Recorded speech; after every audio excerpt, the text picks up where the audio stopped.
America. We're going to give him an opportunity to talk a little bit. This is the first time I've heard the story, so I'm going to really let him kind of explain it, and then we'll take the opportunity to ask some questions that you might have of him. This one presently lives in Lenox, Massachusetts, but I guess he's spent most of his time here in New York. But he's going to kind of take you back a little bit. Turn it over to him. Hello, ladies and gentlemen.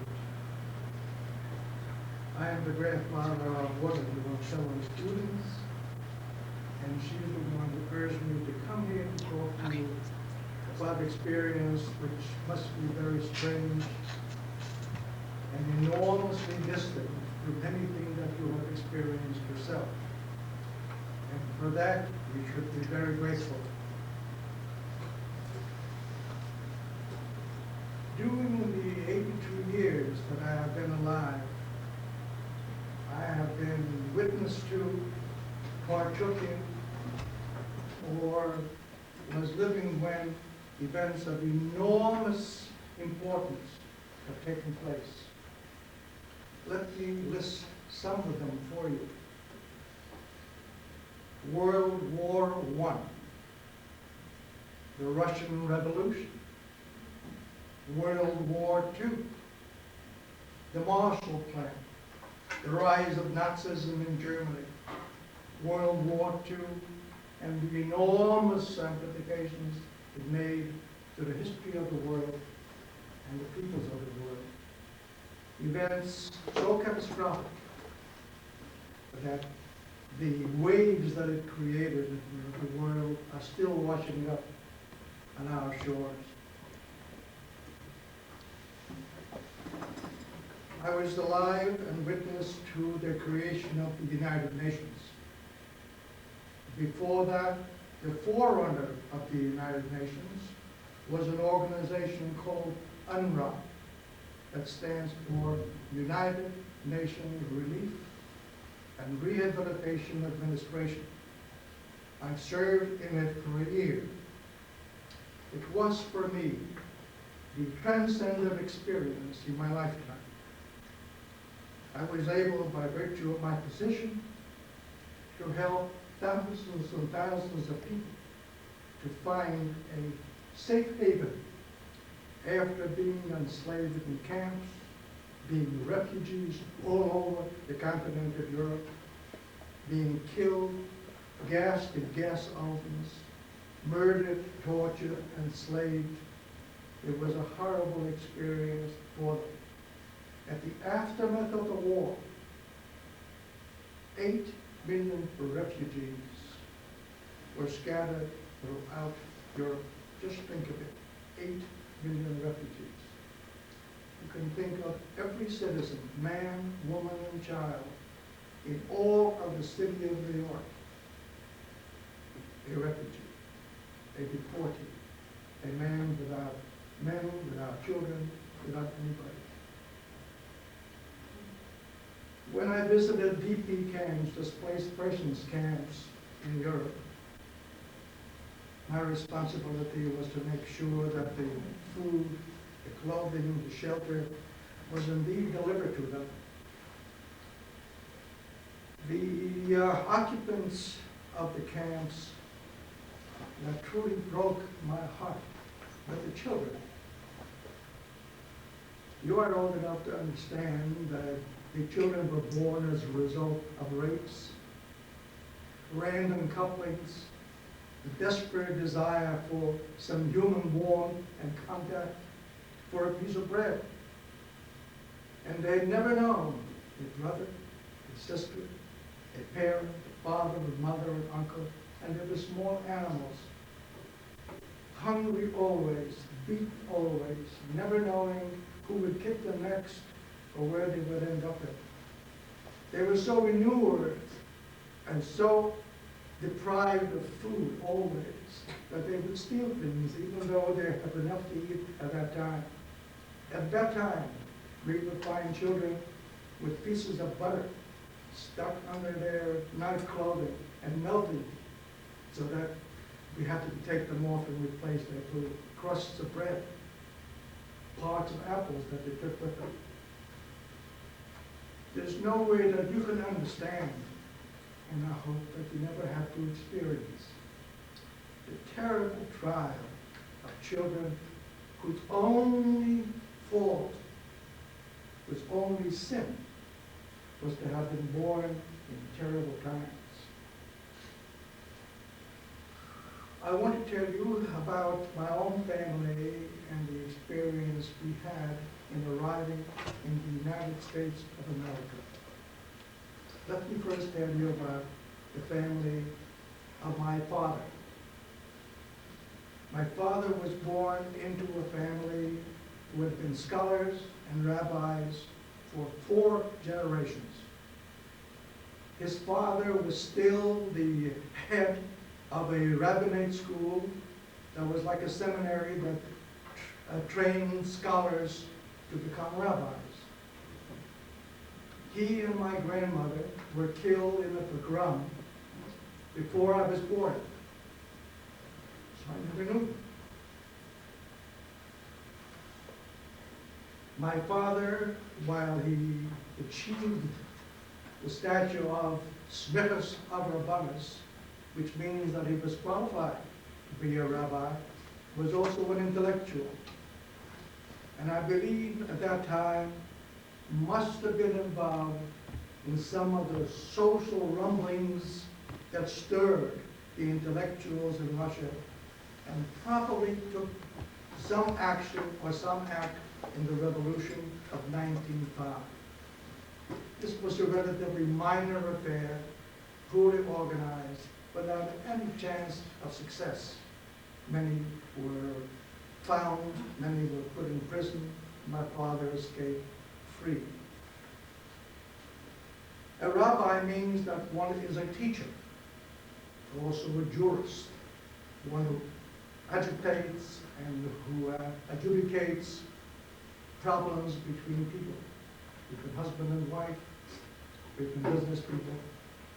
But they are also basically teachers. And so my father became an itinerant teacher.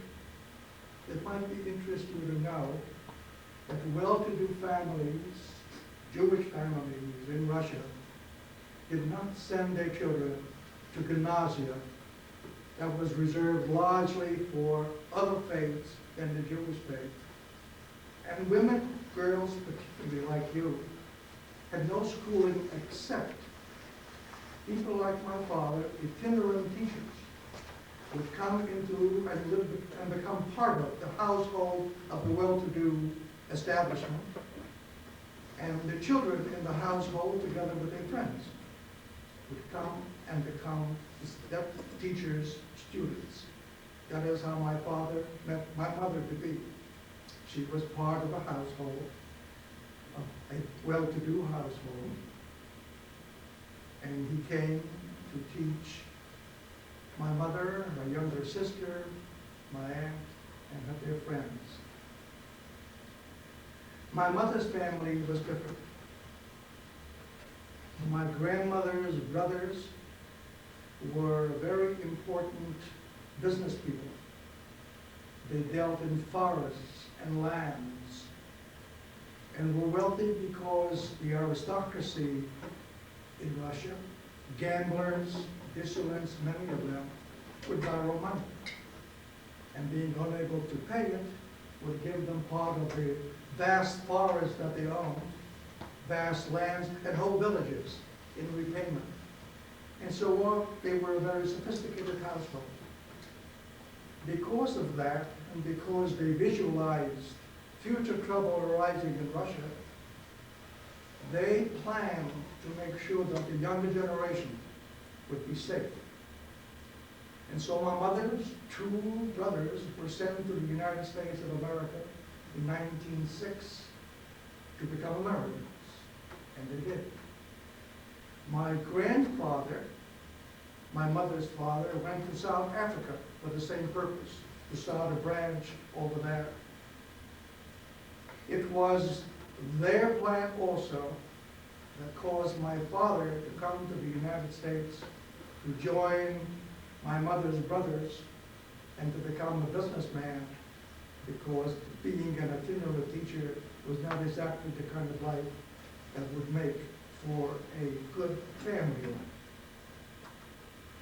And so it was that after he was here for 5 or 6 years, and was almost a citizen, and becoming an expert in designs and in knitwear, he sent for my mother and me, and for my sister to come to Europe, to come to the United States, I'm sorry. But this was 1914, and World War II had broken out, and emissaries of organizations whose specialty was in sending people from Russia, making sure that they came to the correct port where the ships were, to travel across the United States, were no longer available. In 1940, therefore, my mother's and her entire family became refugees. We wandered over many parts of Russia, never knowing from one day to the next where we would be the following day. We traveled in wagons. We walked and walked and walked for miles. We traveled in closed cattle carts from one end of the country to the other. Eventually, we landed up in Minsk, which is where the family home was. When the war started, we were in a little town called Korshin, which was a country home. And the only man in the family still remaining was my uncle, who went to a nearby village to obtain a wagon and horses and was captured by the Germans. We did not see him again until 1918. Thus, if you could envision it, my great-grandmother, my grandmother, my mother, my aunt, who was the younger sister, my younger sister, and myself, the only male in the family, were refugees. After the 1917 revolution, the ability of people to leave Russia for the United States or other countries was very dim indeed. The opportunity to obtain enough funds transferred from the United States or from elsewhere to make sure that travel to the United States was possible became immeasurably difficult. And so, for years thereafter, we wandered from one city to another, finally again coming back to Minsk, where in 1923, emissaries found us and were able to do the following. They smuggled us out of Russia into Poland. They smuggled us from Poland into Germany.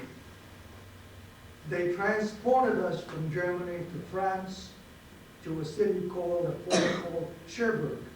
And there we were able to board the Mauritania, which eventually took us to the United States. I know that you're all familiar with a place called Ellis Island, to which many refugees and many immigrants came and where they were processed before they were allowed into the United States. But my father was already a citizen. When we arrived on Mauritania and we came in a very good class of passage, we did not have to go to Mauritania. Indeed, I was an American citizen the moment we crossed the 12-mile limit. And I landed as an American citizen. And I want to tell you that was probably the proudest day of my life. America was a mecca. It was a place far off in the distance with golden shores and golden streets.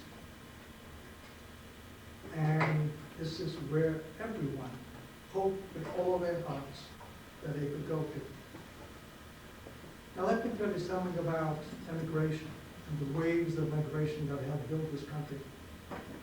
The first wave was probably in the 1840s and 1850s. And these people came from England, from Germany, and from the western part of Europe.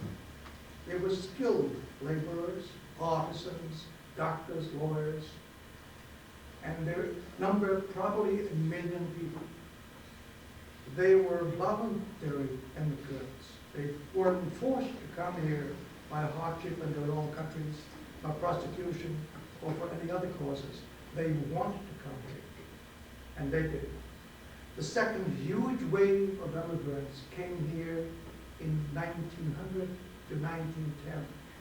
And they came here seeking a safe haven as well as economic opportunity.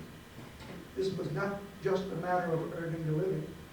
It was a matter of having freedom, the ability to learn, the ability to advance oneself, the ability to build a family, to create relationships which would not be subject to the winds of catastrophic events. Another thing happened at that time in immigration, which few people are presently aware. It is somehow a part of history which is not well publicized. I think everybody was. The United States became a huge manufacturing country. People like Frick, multi-millionaire, and others like him were short of laborers. And so they sent emissaries to Europe. And they would find places where people were poor, where men were starving, couldn't find jobs, and they enticed them by promises of good jobs, good wages, and good living to come to the United States. And they did, by the millions. These people became the poorly paid laborers of the multimillionaire manufacturers, and the promises made to them by the emissaries were false and were never meant to be kept. So you see, there's a mixture here now in terms of immigration. You have people who come here because they desperately want the opportunities that the United States offered. They come from places where life was hard and harsh, without a future. And they wanted to come here. And they came here often by the hardest possible means, even though some were helped by families who also brought over. A brother would go over there, find a job, save his money, and send for a younger brother, or send for his mother, or send for his father. And that's how this country was built, because this country was so huge. It absorbed all the people that came here, made room for them, and these people helped build the United States that you see today.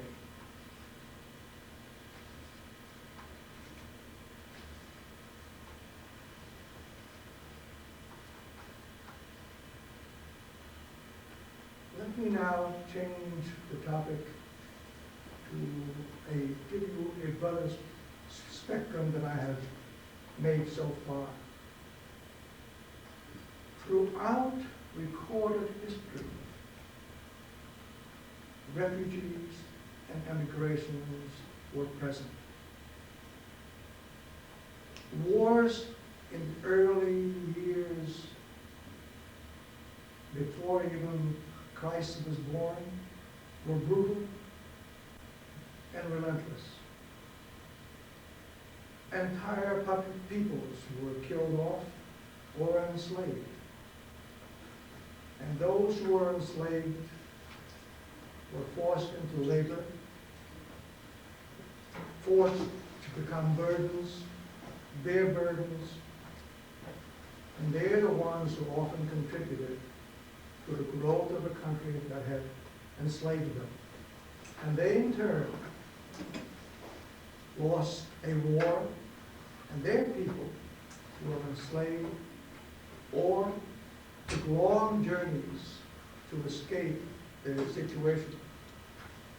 The Jewish people were in Egypt for 400 years, and they emigrated when they were freed out of Egypt into the desert and eventually formed another nation. They in turn were beaten by the Romans, and they were scattered, and they became nomads and immigrants elsewhere throughout Europe. This is repeated over and over again throughout history. People lose wars, people are deprived of their homes, people are deprived of their ability to maintain a quiet life, and so they emigrate. They go on long tracks. I expect that the people who first came to the continent of the United States of America, who walked over the frozen bridges of the North, were probably people seeking a better place to stay for their flocks. They needed more room. And so the Eskimos came, and then the Indians came after them. And the Indians here were beaten by the American people who wanted their lands, and they were forced to emigrate, not outside our country, but into places in the country. And the same terrible things that were done to the people who were given false promises to come to the United States and become well-to-do people, good jobs, that was motivated by greed. No more, just greed, cheap labor. At the same time, in the 1840s, the 1850s, people sent ships, and there the Arabs would gather people from the black tribes of Africa and enslave them and put them on ships and bring them to the United States as the cheapest of all labor, free labor, as slaves. Part and parcel of the same relentless drive by people whose greed, whose lust for power enables them, dominates them, forces them to do exactly as they want to, regardless of people's wishes. Today you see repeated around you the terrible tragedy after the dissolution of the United Soviet republics of other countries who themselves suffered enslavement in the sense that they were forced to do exactly as a power thousands of miles from them in Moscow wanted them to do. And look what they're doing to the people in Bosnia and Serbia. So I'm afraid that the people's ability, humankind ability to do terrible things to each other are not new. I don't know whether they will continue or not. But I say this to each of you young people are the children of people who can send you to good colleges, to enable you to obtain fine educations. And no one really knows from where great events will come. I happen to believe in the theory that individuals make history. Moses, Jesus, Harvey, Stalin, Hitler, George Washington, all sorts of people, individuals, make the changes. Einstein, trip to the moon by great scientists. It is possible that one day someone sitting right here will find a cure for cancer. Someone will find the means of growing food so quickly, so safely, so surely, anywhere, that starvation would be a thing of the past. Someone will find a means of dreaming on Einstein's theory of the universe, and it will find the answer and say, this is how the universe began. This is how it was formed. This is what we can look forward to. And this is how we harness the forces of nature so that humankind can do extraordinary things. We'll be able to push a button and say, Alexa, this is Ron, I want to talk to you. And there she'll be on the picture, and I'll be talking to her. And she may be in Europe, 14,000 miles away. Who knows? It's possible. and you may experience it. So let me then suggest to you that you are very fortunate, and I hope that somehow you understand how fortunate you are. And I'm looking forward to the time when I will find that the things that I hope for you and for my grandchildren will truly have come to pass. I thank you very much. I'm happy to answer any questions if you have any. If I know the answer, I'll give it to you. When Yes, you Allison. were sent to America, Yes. was it hard? Did people make fun of you because of Iowa? No, Allison, it was not so. My father, as you know, had been a rabbi or had trained to be a rabbi. And there was enormous respect for him. I never heard anyone ever interrupt my father when he was speaking. So when all the relatives came, two things were happening. First of all, they were glad to see us. They greeted us, they heard about us. Some of them even had known my mother in Europe. But they wanted us to hear us speak Russian. And that was a real problem, because I didn't want to speak Russian. I didn't want to speak Hebrew.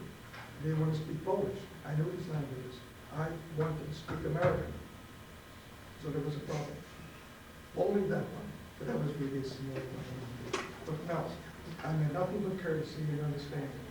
The only problem I faced was the pressure on all the children who arrived here to become good students as quickly as possible was immense. You have no idea. Endless pressure. For instance, I was almost 12 when I came here. I was 18 and a half when I graduated from high school. That means, and I started in 1B, which was one half of the second half of the first year. I never really got to meet people and become friends. I was just around from class to class to class, no time. And there was no time for me to get to really know a subject, because by the time I was grasping with one, I was already advanced into another class. But that is no problem in face. But that was the only problem I had. Yes, young lady. I don't know if you said it, but where did you live when you moved here? When we moved here, we moved to a place called Richmond Hill in New York City. My father had a very lovely house, and it's a very lovely area. We lost it during the Great Depression, an event that we forgot to mention to you. You know about the Depression? Good. I'm glad you just know from history. Yes, sir. Did you ever want to go back to Russia? No. I had an opportunity to do so twice, and I never wanted to go back. I hate the country. I hate it, but deadly hatred. Yes. Do you remember anything about how, you said that you and your family were smuggled several times from country to country before you could get on the Yes.